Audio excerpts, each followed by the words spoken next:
तो अब हम जैसे कई भक्त कहते हैं कि पहले मंत्र में सभी आपने इन देवताओं के ही मंत्र दे रखे हैं, और फिर कहते हो कि इनके फोटो नहीं रखने।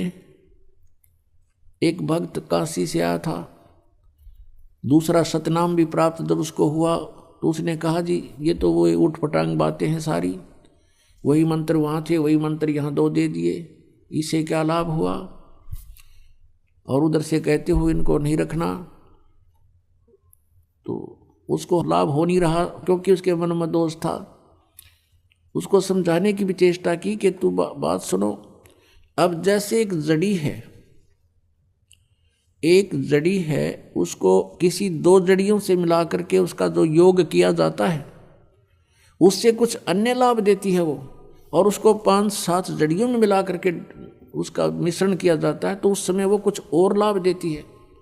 रही बात फोटो रखने की, जैसे आप एक पति भर्ता स्त्री होती है वो अपने पर्स में केवल अपने पति का ही फोटो रख सकती है, दूसरे का नहीं। बाकी अनादरणीय नहीं है, अन्य भी हैं, सबको प्रणाम करें। अगर कहीं फोटो लगे हैं तो दूसरी बात, वो फोटो दूसरी बात है, लेकिन जहाँ पूजा स्थल हो वहाँ पर आप अपने मालिक के अतिरिक्त अगर किसी का फोटो रखते हो तो आपके हृदय में पतिव्रता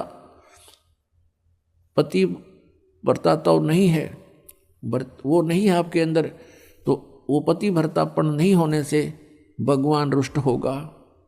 तो इसलिए हमने अपने पूजा स्थल पर केवल अपने ही उस पति का यानी कबीर जी का, परमेश्वर का, मालिक का फोटो ही रखना है। बाकी रही बात के जैसे वो आपको बता ही दिया कि जब उन्हीं मंत्रों को, उसी जड़ी को हम कई जड़ियों मिलाकर उसका प्रयोग करते हैं तो उसका कुछ अन्य लाभ होता है, और 2 को मिलाकर करते हैं तो उसका कुछ अन्य लाभ होता है। तो ऐसे इनको समझो, क्योंकि जैसे पुण्यात्मा भोजन आटा वही है, गेहूं वही है, और उनको अलग अलग से बनाकर प्रयोग करते हैं तो कुछ आइटम अलग बन जाते हैं, टेस्ट भी अलग होता है। जैसे घी और रोटी वैसे खा लें, उसमें बूरा डाल लें, हलवा बनावें तो और न्यारा ही टेस्ट बन जाता है। तो ऐसे ही बात है इस गुण की कि जैसे कोई औषधि है, यही समझो इसका उदाहरण, ये बहुत ही फिट है। अब क्या होता है, जैसे हम त्रिकुटी पर आ जाते हैं तो त्रिकुटी तक ये जो लाभ हमें प्रथम मंत्र का था ये यहाँ तक ले आया आपको।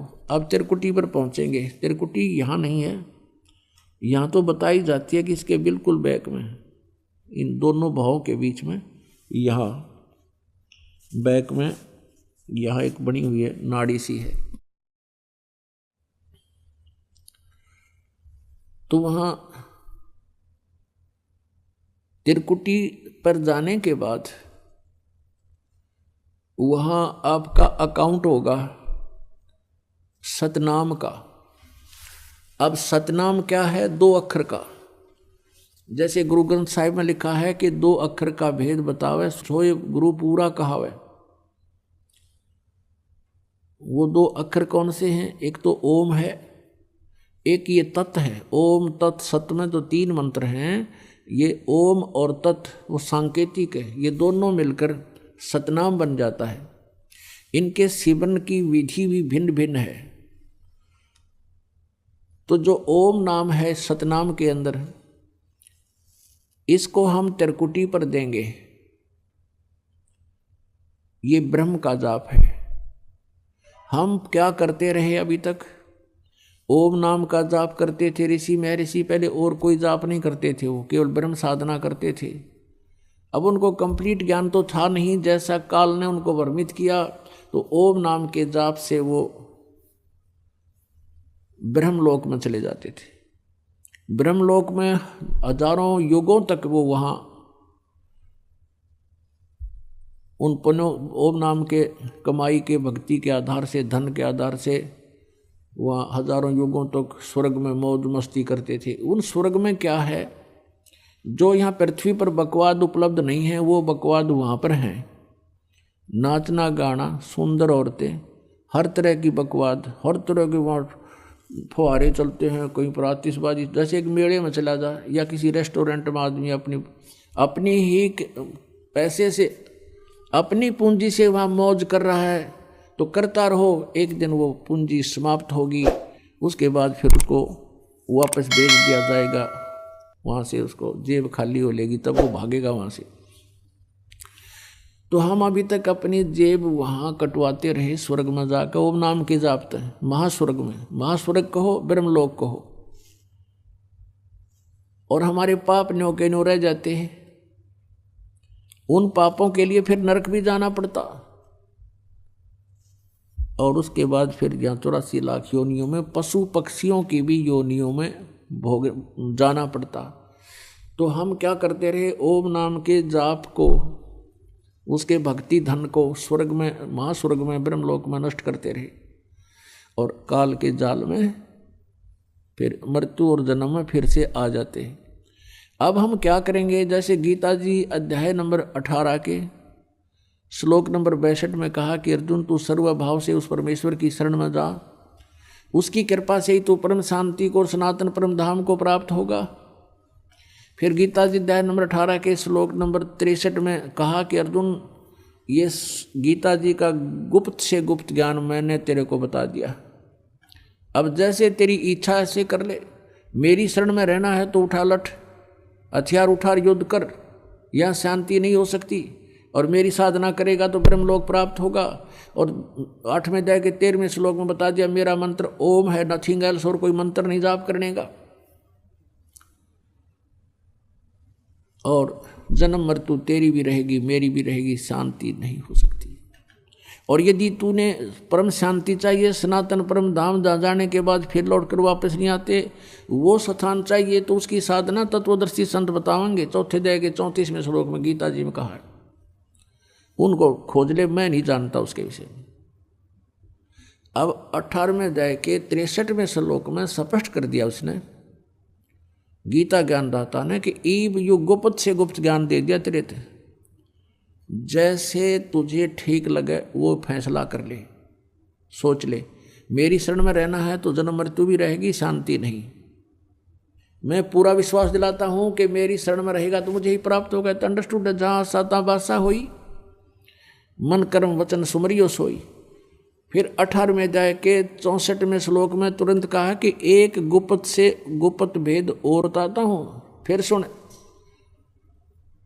कि वो परमात्मा जिसके विषय में 18वें अध्याय के 62वें श्लोक में और 15वें अध्याय के 17वें श्लोक में, 1 से 4 श्लोक में 15वें अध्याय के में बताया है कि उस परमेश्वर की शरण में वो है ना, वो मेरा भी इष्ट देव है। इष्ट में असी दृढ़म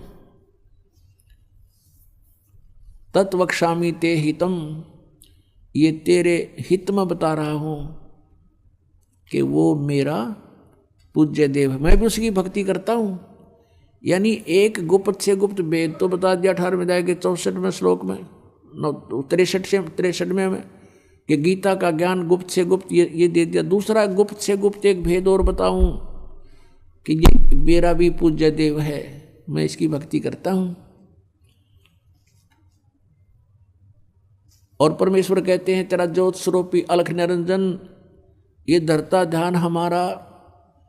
अब ये कौन सा जाप करता है इसको, ये केवल हठ योग करता है, ध्यान लगाता है, मेडिटेशन करता है, तप करता है। 21वें ब्रह्मांड के ऊपर ले उसमें बैठा है ये। और तप से क्या मिलता है, राज्य मिलता है। तप से राज्य, तो ये उस तप प्राप्त करके अपना ये राज्य मेंटेन रखता है, और यहाँ 21 ब्रह्मांडों को चला रहा भगवान से ही कुछ सिद्धियां प्राप्त करके। तो परमात्मा ने कहा तो गोरखनाथ जी को, तेरा ज्योत स्वरूपी ये अलख निरंजन ये धरता ध्यान हमारा, ये हमारा ही पूजा करता है, हमारा ही ध्यान कर रहा है। और देखो पुण्यात्मा, जिसने जैसी भी फसल बीजी है, किसी ने बांग बो रखी है तो बांग काटेगा। अब फसल ने तो बीज जो बो दिया वो तो देना ही देना है। तो परमात्मा सबको जो जैसी साधना कर रहे हैं उससे जो भी उनको मिलना है वही दे देता है। जैसे सिद्धियाँ करते हैं, सिद्धियाँ वालों को सिद्धियाँ मिल जाती हैं, जैसे अगस्त ऋषि ने डले ढोए ऐसी सिद्धि प्राप्त कर ली कि सातों समुद्रों को एक ही घूंट में पी गया, खाली कर दिए 7 समंदर। अब बता, शर्म मार लो सिद्धि ने के चाटो सिद्धि का क्या करे। तो ऐसे ये साधनाएं जो करते हैं शास्त्र विधि त्याग का मनमाने आचरण जो है ये यूजलेस बताए हैं। भले ही उनसे आम जनता में प्रभुता हो सकती है जीव की, लेकिन मोक्ष नहीं। अब 18वें अध्याय के 64वें श्लोक में कहा कि अर्जुन वो मेरा पूज्य देव है, और 18वें अध्याय के 65वें श्लोक में कहा कि अब मेरी शरण में रह, मेरा भक्त बन, मुझे नमस्कार कर और निश्चय ही तो मुझे प्राप्त होगा। 18वें अध्याय के 66वें श्लोक में तुरंत कह दिया, फिर डिफरेंशिएट कर दिया अलग अलग कि उसकी शरण में जाना है। 18वें अध्याय के 62वें श्लोक में जिसके विषय में कहा है उसकी शरण में जाना है, तो सर्वधर्मान परित्यज माम एकम शरणम व्रज, मेरे सतर की और सभी पूजाओं को त्याग दे। और फिर एकम शरणम व्रज, मेरे सतर की जो साधना है, धन भक्ति धन तूने इकट्ठा किया, वो मेरी मुझे छोड़ दे, मुझे दे दे, उसका प्रतिफल मत लेना। एकम शरणम व्रज, एकम जिसके बराबर दूसरा ना हो, अद्वितीय। अब यहाँ गीता अनुवादकर्ताओं ने अनुवाद गलत कर दिए, अर्थ अनर्थ कर दिए। व्रज माने जाना होता है, इन्होंने आना कर रखा है। अब इनका दृष्टिकोण क्या था कि ये श्री कृष्ण जी से ऊपर नहीं मानने थे, श्री कृष्ण जी को ये सुप्रीम पावर परम अक्षर परम मान रहे थे, और जिस कारण से इन्होंने अर्थों के अनर्थ कर डाले। व्रज माने जाना होता है, इन्होंने आना कर दिया। तो यहाँ कहा, गीता ज्ञानदाता कहता है कि मेरे सतर की जितनी पूजाएं हैं, धार्मिक अनुष्ठान जो तूने किए हैं, सभी धर्मान परित्यज माम, मेरे सतर के जितने भी धार्मिक अनुष्ठान हैं, धार्मिक पूजाएं हैं, वह मुझ में छोड़ दे। एकम शरणम व्रज, उस सर्वशक्तिमान परमात्मा की शरण में तू जा। अहम तवा सर्व पापे भ्यामोक्षामि मां शुच, फिर मैं तुझे इन सभी संकटों से पापों से मुक्त कर दूंगा, तू चिंता ना करे।